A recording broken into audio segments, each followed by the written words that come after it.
নমস্কার বন্ধুরা, পৃথার রান্নাবান্নায় আপনাদের সবাইকে স্বাগত। আজ আমি বানাবো ছানার পায়েস। সামনেই জামাই ষষ্ঠী। জামাই ষষ্ঠীর দিন এই রকমভাবে ছানার পায়েস বানিয়ে পরিবেশন করতে পারেন। একদম মিষ্টি দোকানের ছানার পায়েসের মতো হয় এই রেসিপি। খুব সহজেই কম সময়ে এই ছানার পায়েস হাতে মাখার ঝামেলা ছাড়াই বানিয়ে নিতে পারেন। চলুন দেখে নেওয়া যাক এটি আমি কিভাবে বানাই। একটি কড়াই বসিয়ে 1 লিটার দুধ কড়াইতে দিয়ে দিলাম।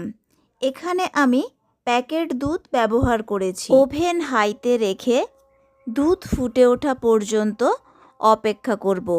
এই রকমভাবে দুধ ফুটে উঠলেই দুধের মধ্যে দেব 2 চামচ ছানা কাটানো পাউডার দেওয়ার পর এইভাবে অনবরত নাড়াচাড়া করে নিতে হবে। আপনারা লেবু বা ভিনিগার দিয়েও ছানা কাটিয়ে নিতে পারেন। পাউডার দেওয়ার পর আরও 40 সেকেন্ড ওভেন হাইতে রেখে ফুটিয়ে নেব। এখন ছানা ভালো মতো কেটে গেছে। একটি ছাঁকনিতে জল ঝরানোর জন্য রেখে দিলাম। আবার কড়াই বসিয়ে নিলাম। কড়াইতে দিলাম 1 লিটার দুধ। 1 লিটার দুধ এখন ফুটিয়ে ফুটিয়ে ঘন করে নিতে হবে। ওভেন মিডিয়ামে রেখে দুধ ফুটিয়ে নেব। এই সময় ছানা ভালো করে জল দিয়ে ধুয়ে নেব। না হলে ছানা যখন এই দুধের সাথে মেশানো হবে তখন ছানা কাটানো পাউডারের কোনো অংশ থেকে গেলে এই দুধটিও কেটে যেতে পারে। যতক্ষণ না দুধের পরিমাণ ঘন হয়ে অর্ধেক হচ্ছে ততক্ষণ ফুটিয়ে নেব। আর দুধটা বেশিরভাগ সময় নাড়াচাড়া করে নিতে হবে। প্রায় 20 মিনিট দুধ ফুটিয়ে নেওয়ার পর এই দুধের মধ্যে দেব 4টি ফাটিয়ে নেওয়া এলাচ। ধারে লেগে থাকা সরগুলো দুধের মধ্যে সবসময় মিশিয়ে দিতে হবে।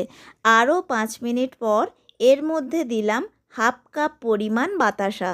আপনারা বাড়িতে থাকা চায়ের কাপের 1/2 কাপ বাতাসা বা চিনি ব্যবহার করতে পারেন। আর দিলাম 1 চিমটি লবণ। লবণ এর থেকে বেশি পরিমাণ দেওয়া যাবে না। এইভাবে আরও 15 মিনিট ফুটিয়ে নিয়েছি। এখন দুধের পরিমাণ ঘন হয়ে প্রায় অর্ধেক হয়ে গেছে। এখন এর মধ্যে দেব জল ঝরিয়ে রাখা ছানা। ছানাটা এইভাবে একটু ভেঙে ভেঙে নেব, কিন্তু খুব গুঁড়ো গুঁড়ো করে দেব না। এখন এর মধ্যে দেব 1 মুঠো ভাঙা কাজু। ছানা দেওয়ার পর 3 মিনিট পায়েস ফুটিয়ে নেব।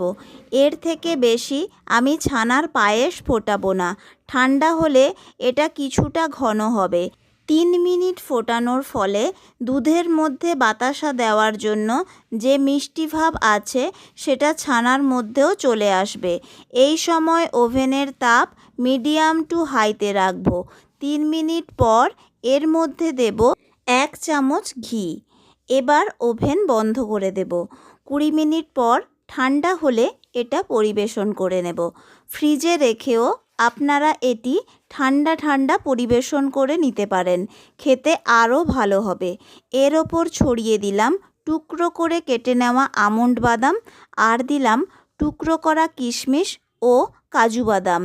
বাড়িতে যদি এইভাবে ছানার পায়েস না বানিয়ে থাকেন তবে অবশ্যই এইভাবে একবার ছানার পায়েস বানাবেন।